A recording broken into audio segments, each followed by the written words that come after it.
Hello guys, welcome back to my channel. तो आज ये मेरे प्रोडक्शन का है लेक्चर नंबर 10। तो आज हम क्या क्या पढ़ने वाले देखिए। अभी हम लगभग 10 लेक्चर बना चुके हैं। उसमें हम मेजर पार्ट चैप्टर का जो मेजर पार्ट था, जो मेजर स्कोरिंग पार्ट था, वो कवर कर चुके हैं। अब इसके बाद और भी ज़्यादा इंपॉर्टेंट चीज़ें आती है। आज हम कौन सा टॉपिक पढ़ने वाले हैं? आज हम पढ़ने वाले हैं about the menstrual cycle. Menstrual cycle जिसे कॉमन भाषा में पीरियड्स भी कहा जाता है। ठीक है, मेंस्ट्रुअल साइकिल। अब देखिए, मेंस्ट्रुअल साइकिल के बारे में काफ़ी लोग पहले से जानते होंगे, तो आज हम इसको और ज़्यादा डिटेल में पढ़ने वाले हैं। तो आप लिखे हुए पॉइंट्स बता दें मेंस्ट्रुअल साइकिल के, जिसको आप आपके आंसर में लिख सकते हैं अगर मेंस्ट्रुअल साइकिल पे कोई क्वेश्चन आए तो। सबसे पहले आप लिखिए कि मेंस्ट्रुअल साइकिल से आप समझते क्या है। तो ये क्या है? It is a reproductive cycle. It is a reproductive cycle. It is a reproductive cycle occur in female primates. मतलब क्या हुआ? मैंने जो ये लाइन लिखी इसका मतलब क्या है? मैंने कहा मेंस्ट्रुअल साइकिल, साइकिल का मतलब एक प्रकार की साइकिल है। ठीक है, जैसे साइकिल चलती है ना, जैसे मान लीजिए जैसे घड़ी चलती है। घड़ी में पहले 3 बजते हैं, जैसे पहले 12 बज गए, फिर 3 बजेंगे, फिर 6 बजेंगे, फिर 9 बजेंगे। एक प्रकार की साइकिल चल रही है। ठीक है, रोज 24 घंटे की साइकिल चलती रहती है। उसी प्रकार से मेंस्ट्रुअल साइकिल हर मंथ में होने वाली साइकिल है। मेंस्ट्रुअल साइकिल को पीरियड्स भी कहा जाता है। ये क्या होता है? मेंस्ट्रुअल साइकिल की अगर मैं डेफिनेशन लिखूँ तो एक प्रकार की रिप्रोडक्टिव साइकिल है, जो कि सिर्फ फीमेल प्राइमेट्स में होती है। Only occur in female primates.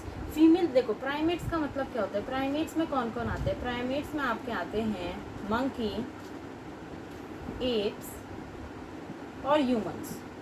ठीक है, तो मंकी, एप्स और ह्यूमंस के अंदर, मंकी, एप्स और ह्यूमंस के अंदर मेंस्ट्रुअल साइकिल देखने के लिए मिलती है। तो मेंस्ट्रुअल साइकिल की अगर कोई डेफिनेशन पूछे तो आप क्या लिखेंगे कि it is a reproductive cycle occur in female primates में। मेल में नहीं होती है, फीमेल प्राइमेट्स में होती है। प्राइमेट्स में कौन कौन आते हैं? प्राइमेट्स में मंकी, प्राइमेट्स में कौन आते हैं? मंकी आते हैं, एप्स आते हैं और ह्यूमंस आते हैं। ठीक है, अब आपको दो टर्म्स के बीच में पता होना चाहिए डिफरेंसेस। एक होता है मेनार्के और एक होता है मेनोपॉज। मेनार्के और मेनोपॉज। मेनार्के और मेनोपॉज का मतलब क्या होता है? जब फर्स्ट मेंस्ट्रुएशन होती है, जब फर्स्ट मेंस्ट्रुएशन होती है ड्यूरिंग प्यूबर्टी, जब प्यूबर्टी हिट करती है, तो जो फर्स्ट मेंस्ट्रुएशन होती है around the age of like 12 to 13 years old. So menarche जब फर्स्ट मेंस्ट्रुएशन होती है ड्यूरिंग प्यूबर्टी, तो उसे मेनार्के कहते हैं। मेनोपॉज का मतलब है जो लास्ट मेंस्ट्रुएशन होगी। लास्ट मेंस्ट्रुएशन मतलब क्या है? देखिए, लास्ट मेंस्ट्रुएशन का मतलब से आप क्या समझते हैं? देखिए, लास्ट मेंस्ट्रुएशन का मतलब क्या है कि जब आपका जो फॉर्मेशन ऑफ ओवम है, मैंने आपको मेनोपॉज का मतलब पहले बता चुकी हूँ मैं, फॉर्मेशन ऑफ ओवम सीज हो जाए around the age of 45 to 50 years. पर एनसीईआरटी में 50 ईयर दे रखा है, तो आप 50 ईयर को ही याद रखेंगे। मतलब इसका मतलब क्या है? मैं पूरे टर्म को फिर से समझाती हूँ। देखिए, सबसे पहले बोला मैंने कि मेंस्ट्रुअल साइकिल को पीरियड्स भी कहा जाता है। ये क्या है? एक प्रकार की रिप्रोडक्टिव साइकिल है जो सिर्फ और सिर्फ पहली बात तो फीमेल में होगी, मेल में नहीं होगी। और प्राइमेट्स के अंदर देखने के लिए मिलेगी, क्योंकि जो नॉन प्राइमेट्स होते हैं, जो नॉन प्राइमेट्स होते हैं, जो 4 पैर पे चलते, जितने भी जैसे काउस हो गए, बफेलोज हो गए, डॉग, इन सब में ईस्ट्रस साइकिल देखने के लिए मिलती है। ठीक है, ईस्ट्रस साइकिल देखने के लिए मिलती है। पर आपको इस पर ध्यान देना, आपको सिर्फ ये ध्यान देना है कि फीमेल प्राइमेट्स में होने वाली जो भी साइकिल है, जो साइकिल फीमेल प्राइमेट्स के अंदर होती है, उसे क्या कहा जाता है? मेंस्ट्रुअल साइकिल कहा जाता है। किस किस में मिलती है? मंकी, एप्स और ह्यूमंस में।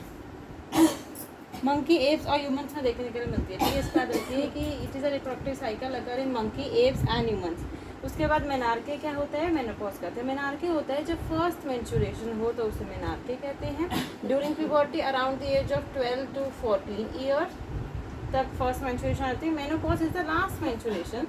उसके बाद फीमेल्स के अंदर फॉर्मेशन ऑफ ओवम सीज होता है। फिर फॉर्मेशन ऑफ ओवम नहीं होगा, मेंस्ट्रुएशन नहीं होगी around the age of 50 years. Around the age of 50 years. ठीक है, ये समझ में आती है। ये 3 लाइन्स को आप सबसे पहले देखिए, जिससे आपका जो बेसिक है कि मेंस्ट्रुअल साइकिल सब क्या समझते हैं, वो आपको समझ में आ जाएगा कि मेंस्ट्रुअल साइकिल का मतलब क्या होता है। ठीक है, अब आपको ये चीज़ पता होनी चाहिए कि अगर कोई साइकिल है तो वो कितने दिन की होगी। आपसे पूछा जाए कि कितने दिन की होगी, तो नॉर्मल अगर कोई फीमेल है तो उसमें ये 28 to 29 डेज की साइकिल देखने के लिए मिलती है। ठीक है, 28 to 29 डेज की मेंस्ट्रुअल साइकिल देखने के लिए मिलती है। एक हेल्दी अगर फीमेल है तो एक एवरेज इंटरवल में, मतलब मेंस्ट्रुअल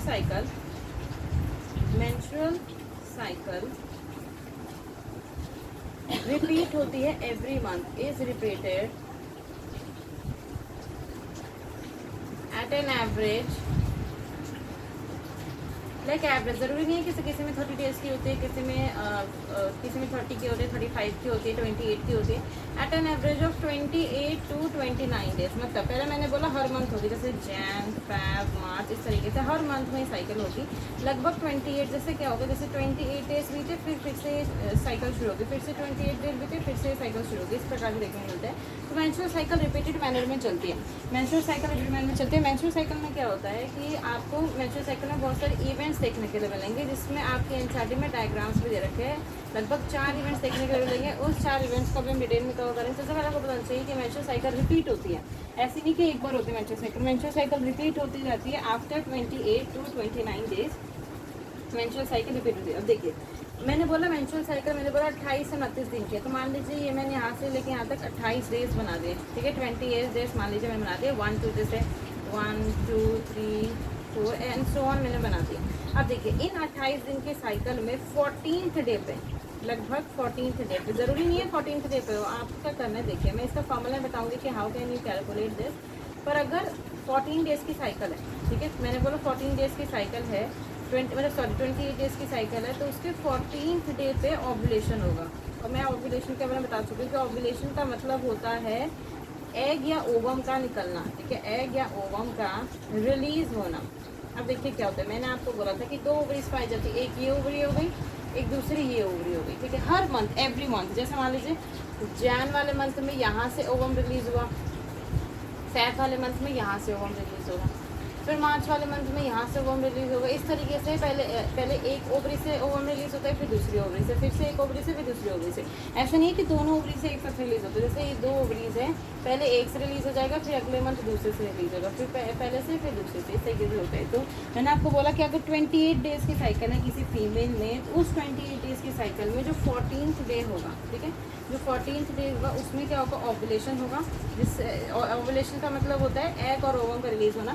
मैंने आपको बोला था कि जो ग्राफियन फॉलिकल होता है, मैच्योर फॉलिकल होता है, उसकी रप्चरिंग होगी, उसकी रप्चरिंग की वजह से एग और ओवम रिलीज होगा, और उसके लिए कुछ हार्मोन्स भी रिस्पॉन्सिबल होते हैं। उन हार्मोन्स के बारे में भी मैं आपको बता देती हूँ कौन कौन से। मैं आपको पहले बता चुकी हूँ कि what are the hormones responsible for the ovulation process के लिए, पिट्यूटरी के हार्मोन्स। तो देखिए, आप इसको नोट डाउन कर लीजिए कि जो ओव्यूलेशन होता है वो किसकी इन्फ्लुएंस में होता है। तो जब हम ओव्यूलेशन प्रोसेस की बात करते हैं, ओव्यूलेशन प्रोसेस की बात करते हैं, तो पिट्यूटरी के, ठीक है, पिट्यूटरी के क्या होता है, देखिए आपको LH और FSH की पीक देखने के लिए मिलती है। मैंने आपको बताया था LH और FSH पूरा मैंने आपको बताया था कि क्या बताया था, मैंने आपको बताया था हाइपोथैलेमस होता है, मैं शॉर्ट में लिखूंगी, हाइपोथैलेमस होता है। प्यूबर्टी के दौरान जब प्यूबर्टी आती है, या नॉर्मल भी आप देख लीजिए, प्यूबर्टी के दौरान होता है तो क्या होता है कि ये सिक्रीट करता है GnRH।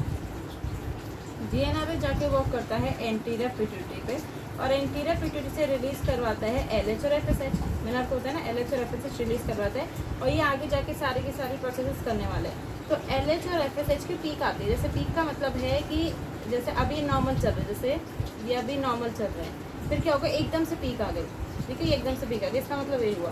तो LH और FSH दोनों की पीक आती है, पर आपसे पूछा जाए कि किसकी ज़्यादा पीक आती है, तो LH की मोर पीक होती है, मोर पीक होती है। और इसी LH के बड़े हुए पीक को ही LH सर्ज किया कहा जाता है, और LH surge is responsible for the process, is responsible for the process ovulation। अगर आपसे पूछे कि ओव्यूलेशन के लिए कौन सा हार्मोन रिस्पॉन्सिबल है, मेनली हार्मोन रिस्पॉन्सिबल होता है LH। पर ऐसे असर्शन रीजन में आ सकता है कि क्या दोनों की पीक होती है, एक ही की पीक होती है। आपसे कोई पूछे कि LH और FSH बोथ की पीक होती है या सिर्फ LH की पीक होती है, या तो आप आंसर दोगे कि बोथ, LH और FSH दोनों की पीक होती है। पर आप ऐसे समझिए, ये हो गई LH की पीक, ये हो गई FSH की पीक। आपसे कोई पूछे कि ज़्यादा पीक किसकी आ रही है, ये LH की पीक हो गई, FSH की पीक हो गई, तो ज़्यादा जो जिसकी पीक आ रही है वो LH की पीक है। तो 3 हार्मोन रिस्पॉन्सिबल होते हैं फॉर द ओव्यूलेशन प्रोसेस के लिए। ये तो मैंने समझाने के लिए लिखा है, इसको मैं रब कर देती हूँ। साथ ही साथ एक तीसरा हार्मोन और होता है, देखिए मैं बताती हूँ। मैंने आपको बताया था जो ग्राफियन फॉलिकल होता है, जो ग्राफियन फॉलिकल होता है, जो मैच्योर फॉलिकल है, वो ग्राफियन फॉलिकल, देखो जितने भी फॉलिकल्स होते हैं प्राइमरी से सेकेंडरी, टर्शरी, फिर ग्राफियन, वो सराउंडेड होते हैं बाय द ग्रेन्युलोसा सेल्स। जो उन्हें प्रोटेक्शन प्रोवाइड करते हैं। आप देखिए उन ग्रेनुलोसा सेल्स का काम है ईस्ट्रोजन को सिक्रीट करना, ईस्ट्रोजन को सिक्रीट करना। अब देखिए वो ईस्ट्रोजन को सिक्रीट करे, आप बताइए जैसे पहले प्राइमरी फॉलिकल है, फिर सेकेंडरी है, फिर टर्शरी है, फिर ग्राफ्टिन फॉलिकल है। मैंने आपको बताया था कि प्राइमरी फॉलिकल इन चारों में से सबसे ज़्यादा अमाउंट में, मैक्सिमम अमाउंट में ईस्ट्रोजन कौन निकाल रहा होगा? ग्राफ्टिन फॉलिकल। तो आपसे कोई पूछे कि जब मिडिल ऑफ द साइकिल आएगी, जब मिडिल ऑफ द साइकिल आएगी 14th डे पे, तो उस समय एक तो LH की पीक होगी, FSH की पीक होगी, साथ ही साथ उस समय ईस्ट्रोजन की भी पीक होगी। तो आपसे कोई पूछे, ये बहुत अच्छा क्वेश्चन बन सकता है कि आपसे कोई पूछे कि जब ओव्यूलेशन की प्रोसेस होती है तो कौन से ऐसे 3 हार्मोन होते हैं जिसकी पीक आपको देखने के लिए मिलती है? तो आप आंसर देंगे LH की पीक देखने के लिए मिलती है, FSH की पीक देखने के लिए मिलती है और ईस्ट्रोजन की पीक देखने के लिए मिलती है। पर आपसे पूछे कि जो मेनली जो ऐसा कहते हैं ना कि मेनली 99% जो रिस्पॉन्सिबल है फॉर द ओव्यूलेशन प्रोसेस के लिए वो LH की पीक होती है, जिसे एक स्पेशल नाम दिया जाता है LH सर्ज, ठीक है, जिसकी मैक्सिमम पीक देखने के लिए मिलती है। तो 3 हार्मोन पहले से याद कर लीजिए कि LH की पीक होना, FSH की पीक होना, साथ ही साथ ईस्ट्रोजन की भी पीक होना। मैं आपको बताती हूँ कि हाउ कैन यू कैलकुलेट कि किसकी साइकिल कितनी की। जैसे मान लीजिए कि 30 डेज़ की साइकिल है, मैंने ऐसा ज़रूरी नहीं है, जैसे NCERT में 28 डेज़ को मान के, जैसे 28 डेज़ की साइकिल है, NCERT में क्या क्या है, जैसे 28 डेज़ की साइकिल है, तो अगर आपकी 28 डेज़ की साइकिल है तो मिडिल ऑफ द साइकिल कहाँ पड़ेगा? 14 डे पे पड़ेगा। तो मिडिल ऑफ द साइकिल में, मिडिल ऑफ द साइकिल में ही मैंने आपको बताया कि मिडिल ऑफ द साइकिल यानी कि 14 डे पे ही ओव्यूलेशन की प्रोसेस होनी है। पर ऐसा ज़रूरी नहीं है। मान लीजिए किसी फीमेल में ये मिडिल ऑफ द साइकिल तो बिल्कुल सही कि हाँ मिडिल ऑफ द साइकिल होगा, ये तो 28 डेज़ का सिनेरियो है। पर अगर मान लीजिए कि किसी फीमेल में 30 डेज़ की साइकिल है, ठीक है, मान लीजिए 30 डेज़ की साइकिल, तो आपको कैसे कैलकुलेट करना है, इस पर क्वेश्चन आ सकता है। तो आपको पहले देखिए, आपको पॉइंट बना के लिख लेना है कि life span of corpus luteum, ठीक है, जो कॉर्पस लूटियम, आप देखिए आप कॉर्पस लूटियम को आप याद करिए कि कॉर्पस लूटियम के बारे में मैंने आपको क्या बताया था, मैं सिर्फ आपको बोल के बताऊंगी, ठीक है। मैंने आपको कॉर्पस लूटियम के बारे में बताया था कि जो ग्राफ्टिन फॉलिकल होता है, ग्राफ्टिन फॉलिकल की रप्चरिंग होगी। ग्राफ्टिन फॉलिकल की रप्चरिंग के बाद आपको पता है कि उसमें एंट्रम भी है, थीका एक्सटर्ना भी है, थीका इंटरना भी है और ओवम भी है, और ओवम के बाहर जोना पेलुसिडा भी है। तो जो ओवम और जोना पेलुसिडा वाला पार्ट है वो रप्चरिंग के बाद बाहर निकल जाएगा, फिर उसे इनफंडिबुलम ले लेगा। और जो रेमिनेंट बच गया, जो रिमेनिंग पार्ट बच गया जिसमें एंट्रम आता था, थीका एक्सटर्ना, थीका इंटरना, ये सब जितने भी पार्ट थे वो क्या बना देंगे? अब कॉर्पस ल्यूटियम बना देंगे, जो कि येलो कलर का होता है, ठीक है, येलोइश बॉडी होती है, येलोइश बॉडी होती है जो कि येलो कलर का होता है, ठीक है। और मैंने आपको बताया था कि इसका मेन काम क्या है, ये रिलीज करता है, इसका मेन काम क्या है? रिलीज प्रोजेस्टेरॉन, इसका काम है प्रोजेस्टेरॉन। तो आपसे कोई पूछे कि ग्रैनुलोसा सेल्स जो फॉलिकल्स होते हैं वो क्या रिलीज करते हैं? ईस्ट्रोजन। और जो कॉर्पस लूटियम होता है वो क्या सिक्रीट करता है? प्रोजेस्टेरॉन। अब देखिए मेन बात पे आते हैं। मैंने आपको बताया कि कॉर्पस लूटियम बन जाएगा, ग्राफ्टिन फॉलिकल रप्चर होने के बाद जो भी इसका रिमेनिंग पार्ट होगा वो कॉर्पस लूटियम बना देगा। तो आपको पहली चीज़ ये याद रखनी है कि लाइफ स्पैन का मतलब होता है कि कॉर्पस लूटियम कितने दिनों तक जिंदा रहेगा, ठीक है। जैसे कॉर्पस लूटियम ग्राफ्टिन फॉलिकल रप्चर हुआ, कॉर्पस लूटियम बन गया। कॉर्पस लूटियम के बनने के बाद 14 दिन तक, लगभग 14 दिन तक वो क्या रहेगा? जिंदा रहेगा। 14 दिन के बाद वो डिजेनरेट हो जाएगा, 14 दिन के बाद वो क्या हो जाएगा? डिजेनरेट हो जाएगा। तो इतनी चीज़ याद रखिए कि जो लाइफ स्पैन होता है कॉर्पस लूटियम का वो सिर्फ 14 दिन का होता है। तो देखिए आपको क्या करना है कि ये 14 दिन तो फिक्स हो गए ना, देखो मतलब आप ऐसे समझ लें कि इसकी डेथ डेट फिक्स है। बहुत अजीब बात है, इसकी जो डेथ डेट है ये फिक्स है, वो क्या है? 14th डे की। भाई 14th डे बाद तुम RIP हो जाओगे, फिक्स है। तो आपको क्या करना है कि आपको पता है 30 डेज़ की साइकिल है, ठीक है, तो आपको क्या करना है 30 - 14 करिए, ठीक है, 30 - 40 करें, 13 - 40 करें तो ये कितना हो जाता है? 16 हो जाता है। तो आपसे अब अगर आपसे कोई पूछे कि कौन सा ऐसा डे है मिडिल ऑफ द साइकिल में, कौन सा ऐसा डे आएगा जिस पे ओव्यूलेशन होगी, तो आप बोलोगे 16th डे पे होगी। तो आपको कैलकुलेट करना समझ में आए।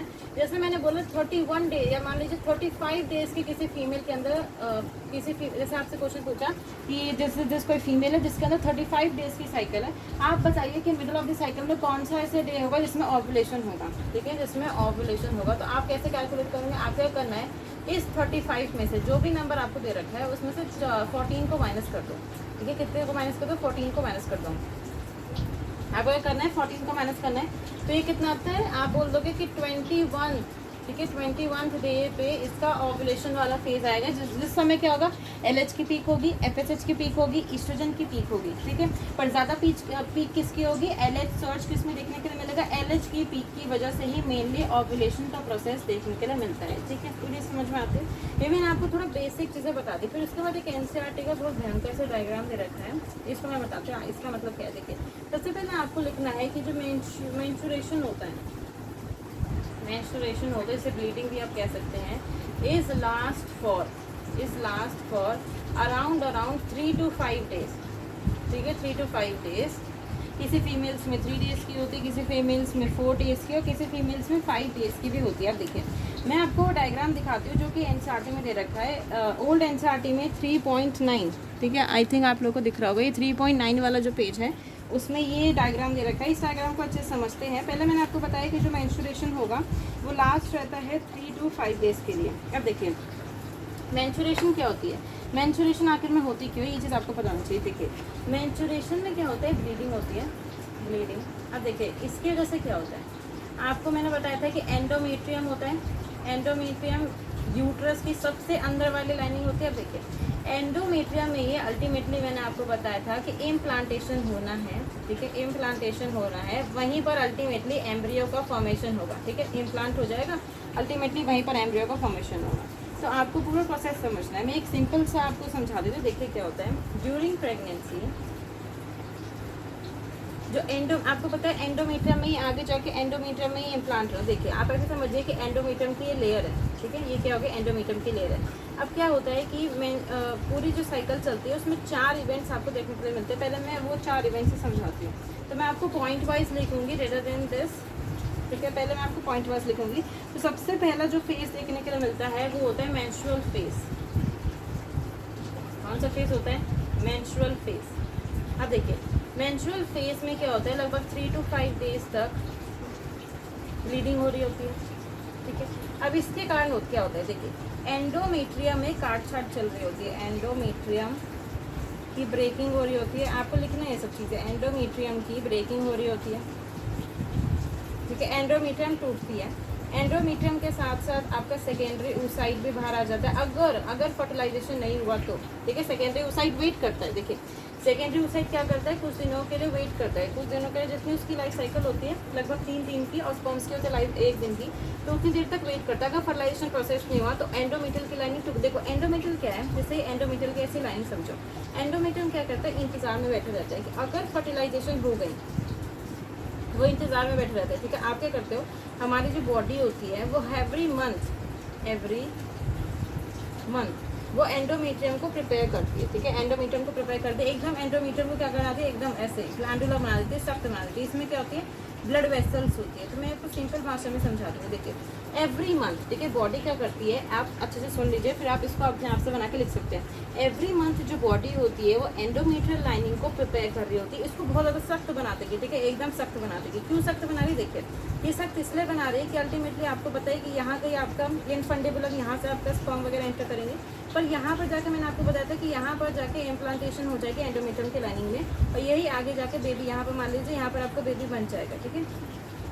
यहाँ पर आप देखिए, अगर एंडोमेट्रियम की लाइनिंग सख्त नहीं होगी तो यहाँ से ऐसे मिसकैरेज हो जाएगा, ठीक है, विच इज़ नॉट गुड। तो इसलिए क्या होता है, बॉडी हर मंथ इस लेयर को बहुत ज़्यादा सख्त बनाती है, ठीक है, बहुत ज़्यादा सख्त बनाती है, ताकि ये प्रेगनेंसी में काम आ सके, क्योंकि 9 मंथ तक उसी लेयर को उसे होल्ड करके रखना है, ठीक है, बेबी को होल्ड करके रखना है। अगर वो सख्त ही नहीं होगी तो फिर कैसे काम चलेगा। अगर मान लीजिए फर्टिलाइजेशन की प्रोसेस है तो ठीक है कि फर्टिलाइजेशन की प्रोसेस होगी तो अल्टीमेटली इसको सख्त बनाया गया है। पर अगर फर्टिलाइजेशन की प्रोसेस नहीं हुई, ठीक है, फर्टिलाइजेशन की प्रोसेस नहीं हुई तो क्या होता है कि पहले वो वेट किया, ठीक है, स्पर्म की एंट्री का वेट किया, 3 दिन की इसकी लाइफ साइकिल होती है, सेकेंडरी oocyte की, ओवम की 3 दिन की लाइफ सेकेंडरी oocyte की होती है, वो 3 दिन तक वेट करता है। अगर स्पर्म एंटर नहीं किया तो वो क्या करता है, वो उसका RIP हो जाता है, मतलब वो डीजेनरेट कर जाता है, क्योंकि अब उसका कोई रोल नहीं रहेगा, स्पर्म तो आया नहीं। फिर क्या होता है, अब इस एंडोमेट्रियम का भी कोई रोल नहीं है। एंडोमेट्रियम तो इसलिए बनी थी ना ताकि प्रेगनेंसी हो, यहाँ पर फिर इम्प्लांटेशन हो जाए, पर इम्प्लांटेशन तो हुई नहीं, स्पर्म तो आया नहीं। तो पता क्या होता है, ये जो एंडोमेट्रियम की लाइनिंग होती है ये अपने आप टूटने लगती है। देखिए, ऐसे करके ये टूटने लग जाएगी। यहाँ से क्या होगा, यहाँ से इसके ब्लड वेसल्स बाहर आ जाएंगे, साथ ही साथ सेकेंडरी oocyte बाहर आ जाएगी, जो पूरी लेयर की जो लेयर्स थी, ठीक है, वो टूट के बाहर आने लग जाएंगी थ्रू वजाइनल ओपनिंग, ठीक है, वो क्या हो जाएंगी, बाहर आने लग जाएंगी। तो वो सारी की सारी बाहर आने लगती है, क्योंकि एंडोमेट्रियम को तैयार किया गया था कि आपको तैयार रहना है, ठीक है, ताकि उसमें इम्प्लांटेशन हो। अब जब इम्प्लांटेशन हुआ ही नहीं तो उसके तैयार होने का कोई मतलब नहीं है, तो इसलिए वो क्या करती है, एज अ ये पूरा का पूरा एज अ फ्लूइड के रूप में, ठीक है, एज अ फ्लूइड के रूप में बाहर आने लगता है through vaginal opening, through vaginal opening. सारी की सारी जो फ्लूइड है वो बाहर आने लगता है, ठीक है, सारी सारी फ्लूइड जो है बाहर आने लगता है। तो आपसे भी पूछे कि मेंस्ट्रुएशन हुआ है क्यों, ठीक है, मेंस्ट्रुएशन हुआ है क्यों, तो मैं आपको लाइन लिख के बताती हूँ कि मेंस्ट्रुएशन हुआ है क्यों। देखो मेंस्ट्रुएशन हुआ, मेंस्ट्रुएशन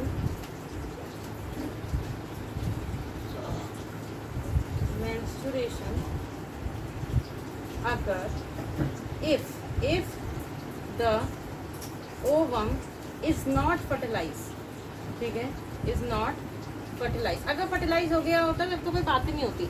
अगर फर्टिलाइज हो गया था तो कोई बात नहीं होती, क्योंकि हमने तैयारी किया था एंडोमेट्रियम को ताकि फर्टिलाइज हो, प्रेगनेंसी हो, उसमें बेबी जाके इम्प्लांट हो, पर इम्प्लांट हुआ ही नहीं। तो अल्टीमेटली क्या होगा, ये ब्रेकर्स हो जाएगी और ये एज अ फ्लूइड के रूप में बाहर आ जाएगा, ठीक है। तो समझ में आती है। मैंने आपको मेंस्ट्रुअल फेज के बारे में इस समय बताया है। अब इसके बाद जितने भी और फेज रहते हैं, follicular phase, proliferative phase, luteal phase, secretory, next cycle जैसे बिगिन होगी, इन सब चीज़ों के बारे में हम नेक्स्ट लेक्चर में बात करेंगे। आज मैंने मेंस्ट्रुअल फेज को बहुत अच्छे से क्लियर किया है। जो नेक्स्ट 3 फेजेस बचेंगे उसको हम लेक्चर नंबर 11 में कवर करेंगे। So please subscribe to my channel, share करें, सब्सक्राइब करें, और अब तक मैं जितनी चीज़ें पढ़ा चुकी हूँ उसको रिवाइज करके आइएगा। Thank you.